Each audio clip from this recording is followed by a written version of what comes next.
اور اس پر بات کروں تو ایک دعا تقاضا کرتی ہے کہ اس پر پورا ایک لیکچر ہونا چاہیے. دیکھیے آپ واش روم سے نکلے, دعا کیا ہے؟ دعا کے لفظ کے الحمدللہ الذی, ایک حدیث میں لفظ ہے غفرانک, غفرانک, اے اللہ میں تجھ سے بخشش چاہتا. اور جو مشہور اور معروف ہے مصنف ابن ابی شیبہ کی روایت, فرمایا الحمدللہ الذی اذھب عنی العذاب عافانی, فرمایا اے اللہ تیرا شکر ہے.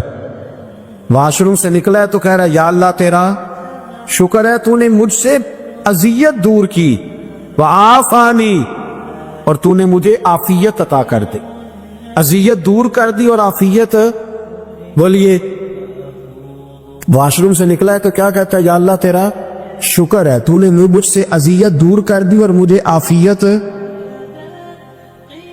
ڈاکٹر حکیم ہومیوپیتھک ایک چیز پر متفق کم ہوتے ہیں, پتہ ہے نا آپ کو, لیکن اس بات پر سب کا اتفاق ہے کہ اگر کسی کو قبض ہو جائے نا تو شاید 70 یا 72 بیماریاں لگ جاتی ہیں اس کو. اور جب آدمی کو قبض ہوتی ہے نا, پیٹ کے اندر فضلہ جم جاتا ہے, خارج نہیں ہوتا, تو اس کو اعصاب کی بیماری ہوتی ہے, اس کے ذہن پر اثر ہوتا ہے اس چیز کا. آپ یہ مت سمجھے کہ کھانا کھانا یہ کمال ہے, اللہ نے یہ بھی نعمت بنائی ہے کہ کھانا جب خارج ہوتا ہے تو وہ بھی اللہ کا بہت بڑا احسان ہے. تو فرمایا تو سمجھا ہی نہیں, اگر تجھے قبض ہو جاتی, تیرے پیٹ کے اندر وہ چیز جم جاتی, تیرے لیے کتنی تکلیف کا باعث تھی. ان لوگوں سے پوچھئے جو اس کے بیمار ہیں, اس کے مریض ہیں, وہ کتنی تکلیف میں رہتے ہیں, سر میں درد ہوتا ہے, سر چکراتے. ایک بہت بڑا روڈ ایکسیڈنٹ ہوا تو ڈرائیور سے لوگوں نے پوچھا کہ مسئلہ کیا ہے, تو کہنے لگا میں قبض کا مریض ہوں, تو میں کھانا کھا لیتا ہوں تو میرے ذہن پر وہ اس قدر زیادہ گیس کا غلبہ ہوتا ہے کہ میں سب تکلیف میں ہوں. نبی پاک علیہ الصلوۃ والسلام نے ہمیں سمجھایا اور بتایا کہ سمجھ لو یارو, کھانا کھانے کی نعمت تو اللہ نے تمہیں عطا فرمائی ہے, لیکن کھانا کھانے کے بعد اس کا اخراج بھی اللہ کی بہت بڑی نعمت ہے. تو اللہ کا شکر ادا کر. پھر جب آپ گھر سے نکلیں گے تو بھی اس کی دعا ارشاد فرمائی, بسم اللہ توکلت علی اللہ, اللہ کے نام سے گھر سے نکلتا ہوں اور میں نے بھروسہ بھی اللہ کے نام پہ کی. جب گھر سے نکلیں تو کس کے نام پہ بھروسہ کریں؟ بولیے حضرت رابعہ بصریہ رحمت اللہ علیہا, آپ تشریف لے گئی حج کرنے, جس دن واپس آئی اپنا اونٹ کہہ گئی جاتی دفعہ, کہنے لگی اللہ میں تیرے حوالے کر کے جا رہی ہوں, اور بسم اللہ توکلت علی اللہ, بھروسہ بھی تیری ذات پہ. جس دن واپس آئی نا اسی دن کسی نے بتایا کہ اماں آج ہی تیرا اونٹ مر گیا ہے, تو اونٹ کے سرانے کھڑی ہو کے کہنے لگی مولا میں تو تیرے نام پہ تیرے پہ بھروسہ کر کے گئی تھی, تیرے حوالے, میں تو تیرے گھر گئی تھی. تو لوگ کہتے ہیں اماں کے منہ سے لفظ نکلے تو اونٹ زندہ ہو کے کھڑا ہو گیا, کھڑا ہو گیا ہوں. تو اماں کہنے لگی نہیں تمہیں غلطی لگی ہے, مرا ہی نہیں تھا, پہلے سے موجود تھا, وہ اپنی کرامت بھی نہیں ظاہر ہونے دی. تو بھائی گھر سے نکلے تو کس لفظ پر کہ یا اللہ میں تیرے بھروسے پہ نکل رہا ہوں. میں اس کے 2 فائدے ہوں گے, ایک تو آپ اللہ کی امان میں جا رہے ہیں, اللہ کی امان میں آ رہے ہیں, اور دوسرا جس گھر کو آپ چھوڑ کے جا رہے ہیں اسے بھی اللہ کی امان میں دے کے جا. تو کتنا لذت والی دعا ہے جو نبی کریم علیہ السلام نے ہمیں سکھائی. اب ذرا حدیث سنے خوش ہو کے, دیکھیں حضور نے دعا سکھائی, فرمایا جب دیکھ لو نا کسی کو ہنستا ہوا, کیا کرتا ہوا؟ ماشاءاللہ, آپ تو ہنسنے لگے. جب کسی کو ہنستا ہوا دیکھو تو کہا کرو اضحک اللہ سنک. یہ دعا, یہ بخاری ہے, فرمایا دعا مانگا کرو جب کسی مومن کو ہنستے ہوئے دیکھو تو دعا مانگو اضحک اللہ سنک, اللہ تجھے ہنستا ہی رکھے, اللہ تجھے. بولیے جل نہ جایا کرو کہ میں پریشان ہوں تو یہ ہنس کیوں رہا ہے, جھلا نہ کرو, بلکہ کیا کہا کرو اللہ تجھے ہنستا رکھے, اللہ تجھے. نبی پاک صلی اللہ تعالی علیہ وآلہ وسلم نے فرمایا, ترمذی میں حضرت اسامہ بن زید رضی اللہ تعالیٰ عنہ سے حدیث مروی ہے, حضور نے فرمایا جس نے کسی کے ساتھ احسان کیا اور جس پر احسان کیا, اگر اس نے یہ دعا پڑھ دی نا جزاک اللہ خیرہ, تو فرمایا اس نے اللہ کی بھی پوری حمد کر دی اور محسن کا صحیح شکریہ بھی ادا کر دیا. کیا کہنا ہے؟ جزاک اللہ, اللہ تجھے بہترین جزا عطا کر. اس کا ترجمہ کیا ہے؟ اللہ تجھے اللہ تجھے بہترین، کیونکہ حضور فرماتے من لم یشکر اللہ سولم یشکر اللہ، جس نے بندوں کا شکریہ ادا نہیں کیا اس نے اللہ کا بھی شکریہ ادا نہیں کرنا. تو کیا کہنا چاہیے؟ جزاک اللہ خیرا. اور اگر اماں کہتی ہو بچوں کو انگریزی سکھانی ہے تو کیا کہنا؟ پھر شکریہ ادا کرنے میں کیا کہنا ہے؟ Thanks, thank you. او خدا کہ اس کا ثواب کتنا ہے؟ حضرت ابو ادریس خولانی رحمت اللہ علیہ حضرت معاذ بن جبل کے شاگرد تھے، تابعی تھے، تابعی بزرگ تھے. فرماتے ہیں کہ میں جب سے حضرت معاذ بن جبل کی صحبت میں بیٹھا نا تو برے کاروباروں سے میری طبیعت تو چاٹ ہو گئی.